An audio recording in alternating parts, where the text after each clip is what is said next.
Hello and welcome back to Slow English, the channel where you learn English through simple, real stories. Today's story is called The Weekend Visit. This is an A2 level story. The words are simple, the sentences are short, and I will speak slowly and clearly. The story is about a young woman called Clara. This weekend, her parents are coming to visit her new flat for the very first time. Clara wants everything to be perfect, but families, as always, have their own ideas. Are you ready? Let's begin.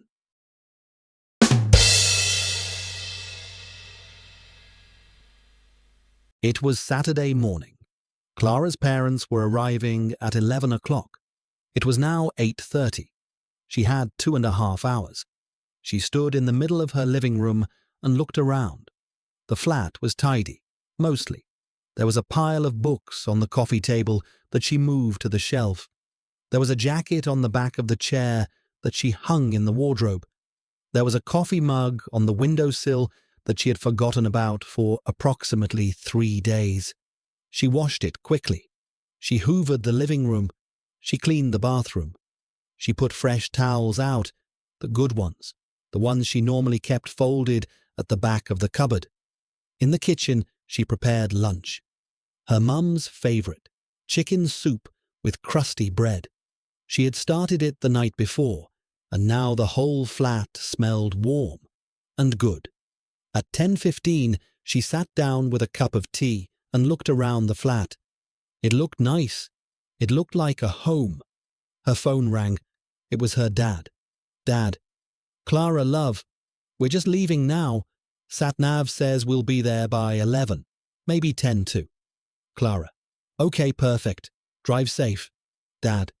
Your mum wants to know if you need anything. She's already packed a bag of things. Clara. Dad, please tell her I have everything. Dad. I told her.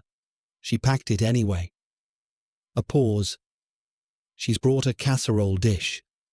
Clara closed her eyes briefly. Tell her I love her. At 10:55, Clara heard a knock at the door. She opened it. Her mum was standing there with a large bag in each hand and a casserole dish under one arm.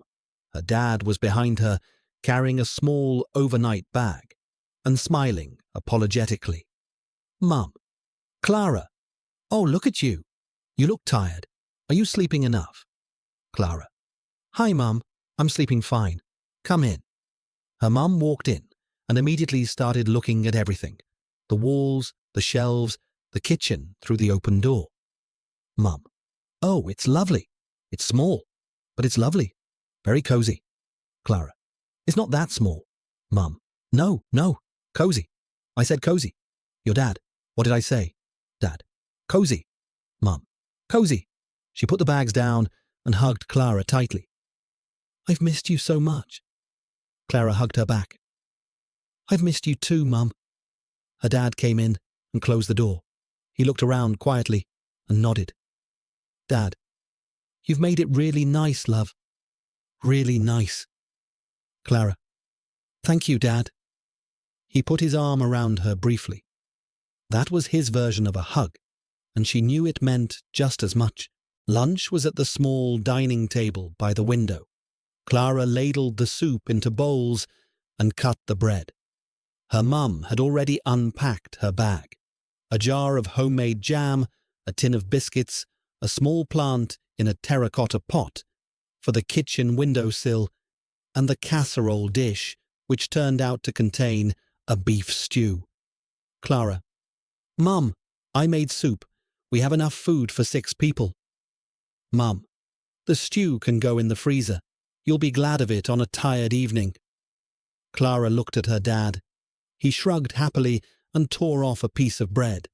They ate slowly and talked. Clara's mum asked about work, about her friends, about whether she had met any nice people in the building.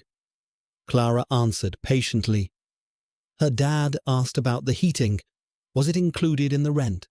Was the boiler reliable? And nodded seriously at her answers. Dad, you should get a carbon monoxide detector. if you haven't already. Clara. I have one, Dad. Dad. Good girl. Her mum reached across the table and squeezed her hand. Mum. We're just glad you're happy. Clara looked at them, her mum with her kind eyes, her dad with his quiet face, and felt something warm and full in her chest. Clara. I am. I really am. After lunch, Clara took her parents for a walk around the neighbourhood. She showed them the cafe on the corner, the one she went to on Saturday mornings. She showed them the small park 2 streets away with its old trees and the pond where ducks gathered in the evenings. She showed them the little bookshop on the high street where she had already spent too much money. Her mum stopped outside a flower stall. Mum. These are beautiful. You should get some for your kitchen table. Clara. Mum. But her mum was already speaking to the flower seller. She came back with a bunch of yellow tulips. Mum. Yellow. For happiness. Clara took the flowers. She could not really argue with yellow tulips for happiness. Her dad walked beside her quietly. After a while he said, Dad, you know, when you first told us you were moving out, I was worried. I thought it was too soon. You were only 22. Clara. I'm 23 now, Dad. Dad. I know. He paused. I was wrong to worry. You're doing well. Really well. Clara looked at her father. He was looking ahead at the street, the way he always did when he said something important. Clara. Thanks, Dad. That means a lot. He nodded once. They kept walking. By 4 o'clock, it was time for her parents to drive home. Her mum packed up the empty casserole dish, now rinsed and dried, and put on her coat. Her dad carried the overnight bag back down to the car. At the door, her mum held both of Clara's hands. Mum, call me in the week, even just a short call. Clara. I will, I promise. Mum. And eat properly, not just toast. Clara. I don't just eat toast. Mum. The soup was wonderful, by the way. You've been practicing. Clara. Your recipe. Her mum smiled. I know. That's why it's wonderful. She hugged Clara one more time, long and tight, and then let go. Her dad appeared at the top of the stairs. Dad. Right. We'd better get moving before the traffic builds up. He hugged Clara, a proper one this time, brief but firm. Dad. We're proud of you. Clara felt the back of her eyes sting slightly. She blinked. Clara. Drive safe, both of you. She stood at the door and watched them go down the stairs. Her mum turned back twice to wave. Then they were gone. Clara closed the door and stood in the quiet flat. The soup pot was washed. The bread was mostly gone. The casserole dish was on the shelf next to the tin of biscuits she hadn't opened yet. On the kitchen windowsill, the small plant from Helen, the neighbour. And now, in the middle of the table, the yellow tulips. She filled a vase with water and put the tulips in. She stepped back and looked at them. The flat was the same as this morning, but it felt different, fuller somehow, as if something invisible had been added to the air. She made a cup of tea. She sat on the sofa. She opened her book. Outside, the afternoon light was golden and low. She texted her mum. You left the jam. I'll keep it safe. Drive safe. Love you.